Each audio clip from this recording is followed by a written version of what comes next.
Hello everyone, welcome back to my channel cooking with Armina. Chicken কষা মানেই কিন্তু গ্যাসের সামনে দাঁড়িয়ে দাঁড়িয়ে ধীরে ধীরে ধৈর্য নিয়ে কষিয়ে যাওয়া। তাড়াহুড়ো করলে এই রেসিপির স্বাদ পাওয়া যায় না। যত সময় দিয়ে যত যত্ন করে কষাবেন, ততই মশলা থেকে তেল ছেড়ে দারুণ একটা রং আর ঘন স্বাদ বেরিয়ে আসবে। আজ আমি বানাতে চলেছি নতুন আলু দিয়ে একদম ঝাল ঝাল মজাদার চিকেন কষা। নতুন আলুর স্বাদেই এই রেসিপিটা হবে একদম অন্যরকম আর ভীষণ সুস্বাদু। চলুন তাহলে শুরু করা যাক আজকের রেসিপি নতুন আলু দিয়ে চিকেন কষা। প্রথমেই আমরা নতুন আলুগুলো ভেজে নেব, আর নতুন আলুগুলো আমি খোসা ছাড়িয়ে খুব ভালো করে ধুয়ে নিয়েছি যাতে একদম পরিষ্কার থাকে। তারপর মাঝারি সাইজ করে কেটে নিয়েছি, খুব ছোট না আবার খুব বড়ও না, কারণ চিকেন কষায় আলুর সাইজ ঠিক থাকাটা খুব গুরুত্বপূর্ণ। তাহলে রান্নার সময় সুন্দরভাবে সেদ্ধ হবে আর দেখতে আরো আকর্ষণীয় লাগবে। এবার আলুগুলোর মধ্যে দিয়ে দিচ্ছি স্বাদ মতো লবণ। চাইলে সামান্য হলুদ গুঁড়ো ব্যবহার করতে পারেন, এতে রংটা আরো সুন্দর আসে। গ্যাসের ফ্লেমটাকে মিডিয়াম টু লোতে রেখে আলুগুলো আমি ভেজে নেব। খুব বেশি নাড়াচাড়া করব না, তাহলে আলুগুলো ভেঙে যেতে পারে। ধীরে ধীরে উল্টে পাল্টে চারদিকটা লালচে করে ভেজে নেব। দেখুন আলুগুলো হালকা ব্রাউন করে ভাজা হয়ে গেছে। এইভাবে হালকা করে ভেজে নিলে কি হয়, আলু পরে কষার মধ্যে দিলে একদম পারফেক্ট একটা টেক্সচার আসে। বাইরে হালকা শক্ত, ভেতরে নরম আর দারুণ স্বাদযুক্ত। আলুগুলো ভাজা হয়ে গেছে, এবার আলুগুলোকে তুলে একটা পাত্রের মধ্যে আমি রেখে দিচ্ছি, পরে চিকেন কষার মধ্যে দিয়ে দেব। এবার আলু ভাজার সেই একই তেলের মধ্যেই রান্নাটা শুরু করব। ওই তেলের মধ্যেই কিন্তু আলুর সুন্দর একটা ফ্লেভার রয়েছে, তাই আলাদা তেল নেওয়ার দরকার নেই। প্রথমে দিয়ে দিচ্ছি একটা তেজপাতা আর সামান্য গোটা জিরে। ফোড়নটা পড়তেই সুন্দর একটা ঘ্রাণ বেরোতে শুরু করবে।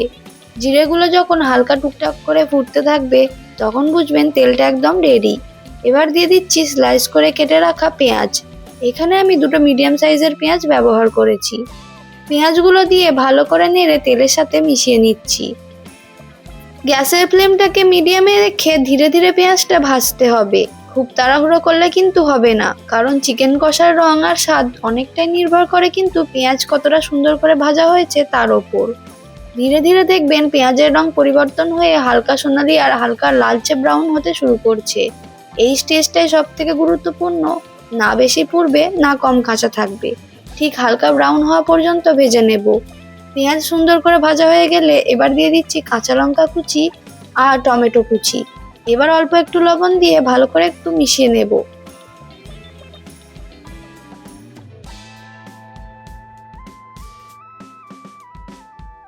লবণটা দেওয়ার কারণে পেঁয়াজ আর টমেটো খুব ভালোভাবে গলে গিয়ে একসঙ্গে মিশে যাবে।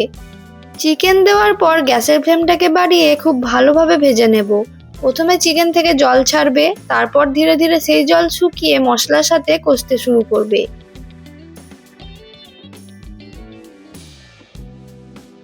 দেখুন চিকেনটা এখন হালকা ভাজা ভাজা হয়ে গেছে, রংটাও একটু বদলাতে শুরু করেছে। এবার আমি এর মধ্যে দিয়ে দিচ্ছি লাল লঙ্কা বাটা আর সঙ্গে দিচ্ছি আদা রসুন বাটা, স্বাদ মতো লবণ। সবকিছু একসঙ্গে খুব ভালো করে মিশিয়ে নিচ্ছি। গ্যাসের ফ্লেমটাকে মিডিয়ামে রেখে ধীরে ধীরে নেড়েচেড়ে কষাতে থাকবো। যেহেতু এটা চিকেন কষা, তাই চেষ্টা করবেন সময় নিয়ে কষিয়ে কষিয়ে রান্নাটা করার। যত বেশি ধৈর্য ধরে মশলাটা কষাবেন, ততই মশলা থেকে তেল ছেড়ে সুন্দর একটা গাঢ় রং বেরিয়ে আসবে। এবার আমি এর মধ্যে কিছু শুকনো মশলা দিয়ে দেব। দিলাম কাশ্মীরি লঙ্কার গুঁড়ো, হলুদের গুঁড়ো, ধনের গুঁড়ো আর জিরের গুঁড়ো। তারপর সব কিছু খুব ভালো করে আবারও চিকেনটার সঙ্গে কষিয়ে নেব।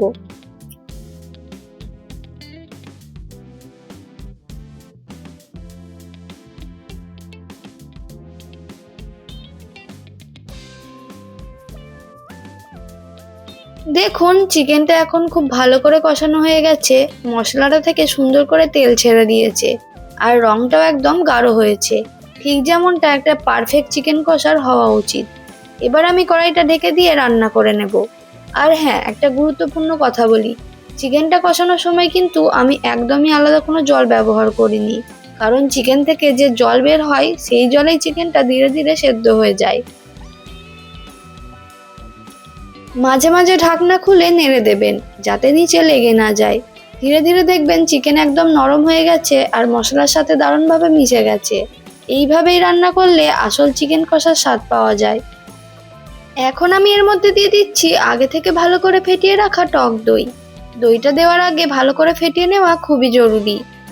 দইটা দেওয়ার সঙ্গে সঙ্গেই গ্যাসের ফ্লেমটাকে একেবারে লো করে দিচ্ছি, কারণ বেশি আঁচে দই দিলে সেটা ফেটে যেতে পারে। তাই ধীরে ধীরে ধৈর্য ধরে নেড়েচেড়ে কষাতে থাকবো। এবার আস্তে আস্তে দইটা মশলার সাথে মিশে যাবে আর গ্রেভির রংটা আরো একটু হালকা থেকে গাঢ় লালচে হয়ে উঠবে। এই সময়টাই কিন্তু নিয়মিত নাড়তে হবে, যাতে নিচে লেগে না যায়। দইয়ের সঙ্গে ব্যালেন্সটা ঠিকঠাক রাখার জন্য দিয়ে দিলাম অল্প একটু চিনি আর ভাজা মশলার গুঁড়ো। আগে থেকে জয়ফল, জয়িত্রী আর গোটা গরম মশলা শুকনো খোলায় হালকা ভেজে গুঁড়ো করে নিয়েছি। আর দিয়ে দিলাম আগে থেকে ভেজে রাখা আলুগুলো। সবকিছু ভালো করে মিশিয়ে আবার একটু কষিয়ে নিয়ে এর মধ্যে জল দিয়ে দেব। বেশি জল দেবেন না, কারণ এটা কিন্তু ঝোল বা কারি নয়। আমরা চাই চিকেন কষার মতো ঘন আর মশলাদার গ্রেভি। জলটা দেওয়ার পর সবকিছু ভালো করে মিশিয়ে নিয়ে ঢেকে দিচ্ছি। মিডিয়াম ফ্লেমে প্রায় 10 মিনিট রান্না করে নেব। এই সময়ের মধ্যে চিকেন আর আলু দুটোই সুন্দরভাবে সেদ্ধ হয়ে যাবে আর মশলাগুলো একদম ভেতর পর্যন্ত ঢুকে যাবে। তৈরি হয়ে গেল আমাদের নতুন আলু দিয়ে দারুণ মজাদার চিকেন কষা। দেখুন কি সুন্দর গাঢ় রং আর তেলটা উপরে হালকা ভেসে উঠেছে, একদম পারফেক্ট কষা। গরম গরম ধোঁয়া ওঠা ভাতের সঙ্গে পরিবেশন করলে এর স্বাদ একেবারে অন্য মাত্রায় পৌঁছে যায়।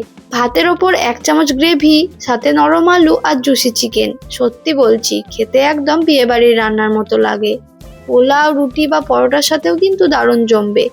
আপনারা অবশ্যই বাড়িতে একবার ট্রাই করে দেখবেন আর আমাকে কেমন হলো কমেন্টে জানাতে ভুলবেন না কিন্তু।